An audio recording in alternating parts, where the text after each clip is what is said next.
Olá, alunos! Sou a docente enfermeira Ivna Ramos e vou estar ministrando para vocês a disciplina de anatomia. E hoje nós vamos falar sobre a introdução a esse estudo, ao estudo da anatomia. O que vamos ver ao decorrer da disciplina, do que vamos falar, tudo a profundo dessa matéria. O conceito de anatomia, Anatomia vem do grego ana, em partes, tomia, cortar em parte, Vamos estar estudando sobre o corpo humano. Ela é a ciência que estuda as estruturas do corpo e as correlações entre elas, No seu conceito mais amplo, a anatomia, ela é a ciência que vai estudar macro e microscopicamente a constituição, o desenvolvimento desse corpo, do corpo humano, como ele é formado. Então, a anatomia, ela é a ciência que vai estudar as estruturas corporais, Cada parte desse corpo humano, como ele é formado, de que ele é constituído. E ela analisa como as estruturas do corpo podem ser afetadas pela genética, pelo ambiente e pelo tempo. E em latim, a palavra seria equivalente à palavra dissecar, cortar, separando em partes, E como eu falei para vocês, a anatomia ela é dividida em macroscópica e microscópica. A anatomia macroscópica ela é o estudo das estruturas observáveis a olho nu, daquela que conseguimos ver, utilizando ou não recursos tecnológicos, E ela é dividida em sistêmica, topográfica ou regional, palpatória ou clínica. E a anatomia microscópica já vai ser aquela que é relacionada às estruturas corporais invisíveis, a qual não conseguimos olhar a olho nu, e que requer um uso instrumental para ampliação, como lupa, microscópico. E a anatomia microscópica, ela vai estudar a histologia, que é o estudo dos tecidos do corpo humano. Alguns dos tecidos do corpo humano são tecido conjuntivo, tecido epiteliais, que com o tempo vamos estudar mais a fundo. E a embriologia, que ela estuda o desenvolvimento do corpo humano, como esse corpo é formado, desde a sua fecundação até o nascimento. E por fim, a citologia, que é onde vamos estudar sobre as células, a formação dessas células, de que essas células são formadas, como ela é constituída, E o método de estudo anatômico, qual é esse método desse estudo anatômico?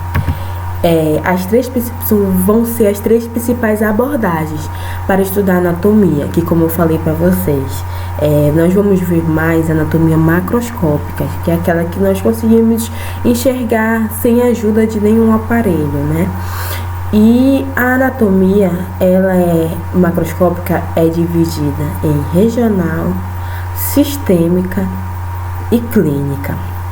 A anatomia regional, na qual os dados anatômicos macroscópicos humanos são descritos segundo as grandes divisões, Ela vai ser um método de estudo do corpo por região, por regiões, como o tórax, o abdômen, membros superiores, membros inferiores.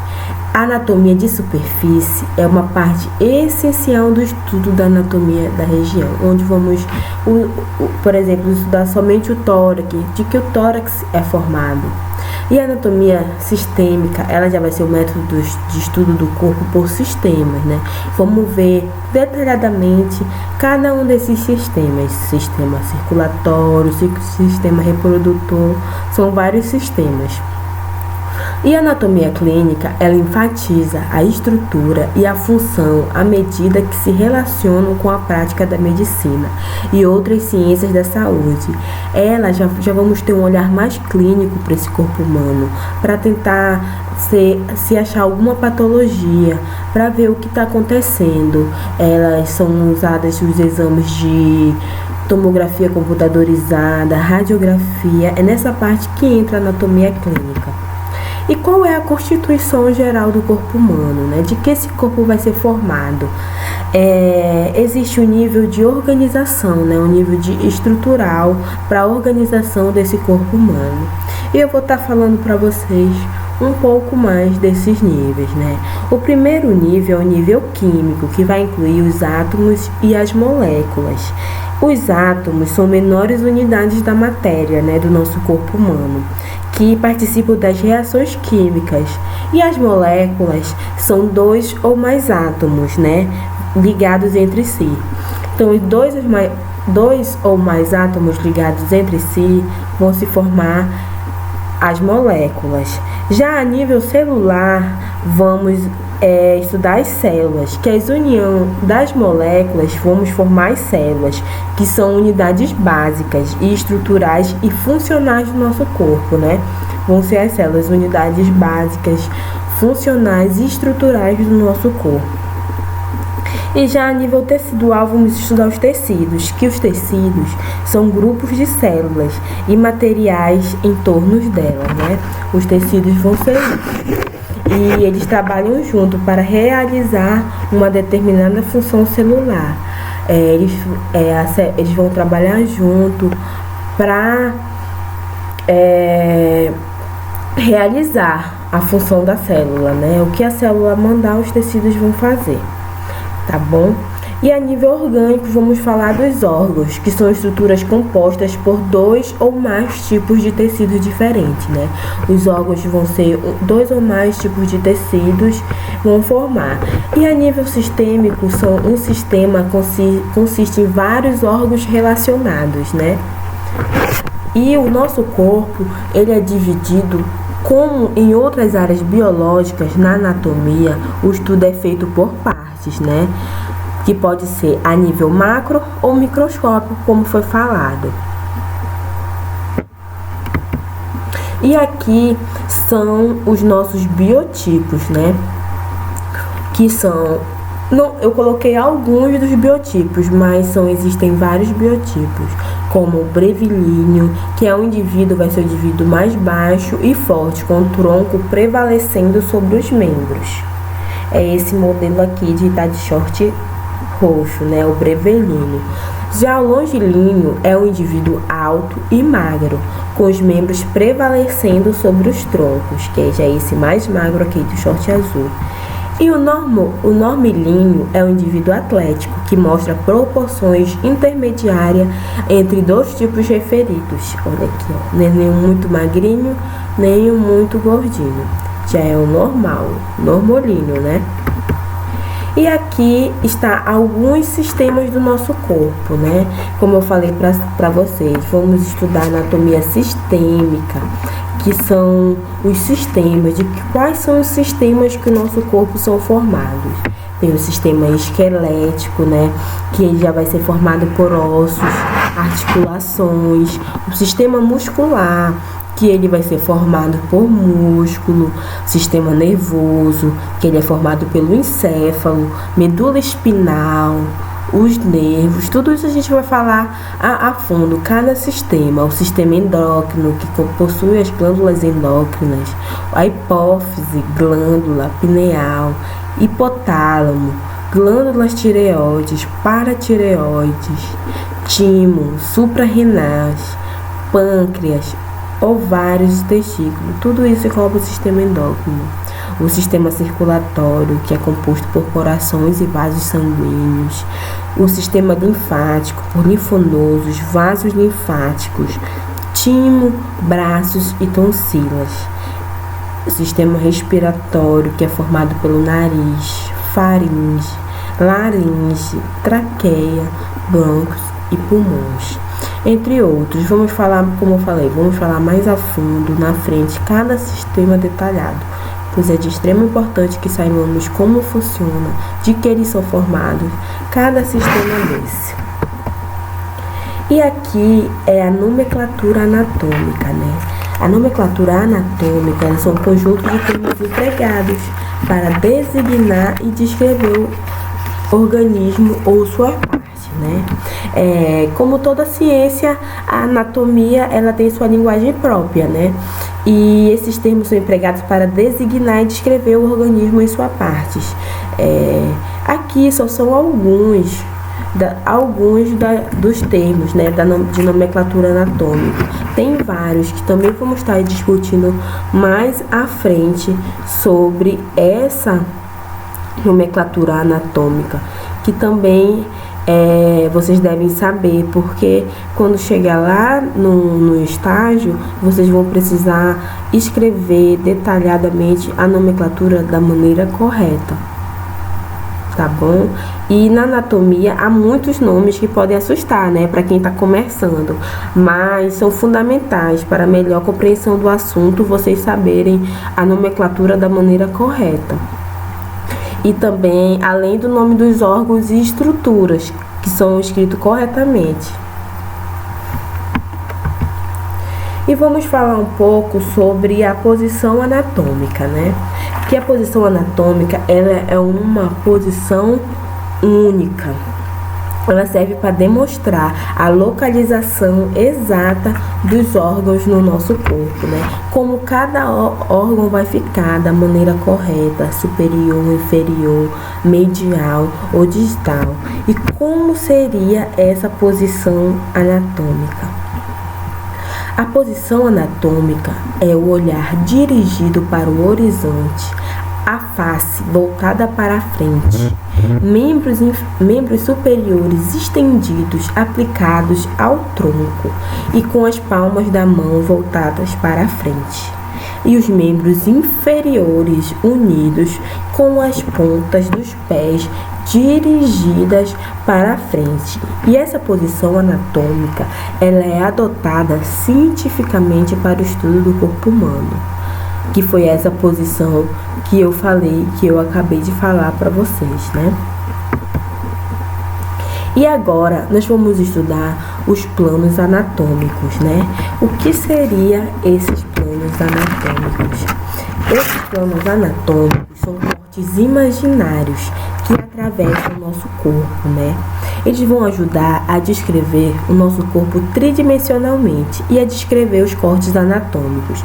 E também eles vão ajudar a descrever os movimentos do corpo humano, juntamente com o eixo de movimento. Para facilitar a correta localização espacial das partes do corpo, são definidos os planos anatômicos. Cada plano, ele vai representar, cada plano desse vai representar um corte do corpo, dividindo ele em partes. O importante também é destacar que podem ser feitos vários cortes em um mesmo plano, paralelos uns aos outros. E na planimetria anatômica são descritos 3 planos básicos: o plano sagital, plano sagital mediano, plano frontal ou plano coronal, plano transverso ou plano transversal. E cada um desses planos, eles vão ser paralelo a 2 eixos e divide o corpo em 2 partes bem definidas. Vou estar falando para vocês um pouco mais sobre esses planos anatômicos, tá bom? O plano sagital ou medial, ele vai ser um plano vertical, né?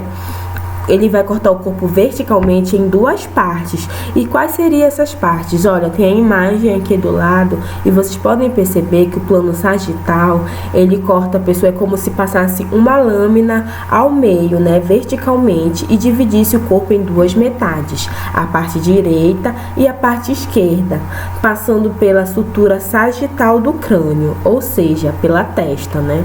Se o corte for feito bem no meio do corpo, ele é chamado plano mediano, viu, gente? Todas as estruturas localizadas próximo do plano mediano, eles são chamados de mediais. e as que estão mais afastadas são chamadas laterais. E o plano coronal ou frontal, ele também é um plano vertical, viu? E ele corta o corpo verticalmente de um lado para o outro, passando pela sutura coronal do crânio também, ou seja, bem próximo da orelha, viu?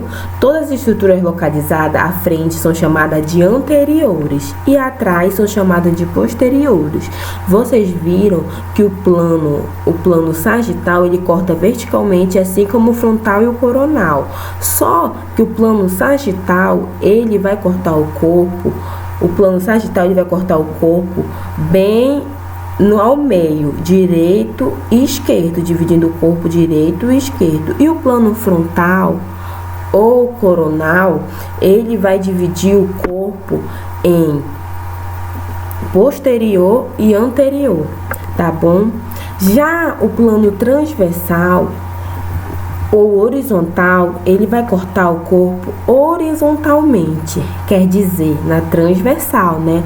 Todas as estruturas acima do plano são chamadas de superiores e abaixo inferiores. O plano transversal é o único que vamos cortar horizontalmente o nosso corpo, né?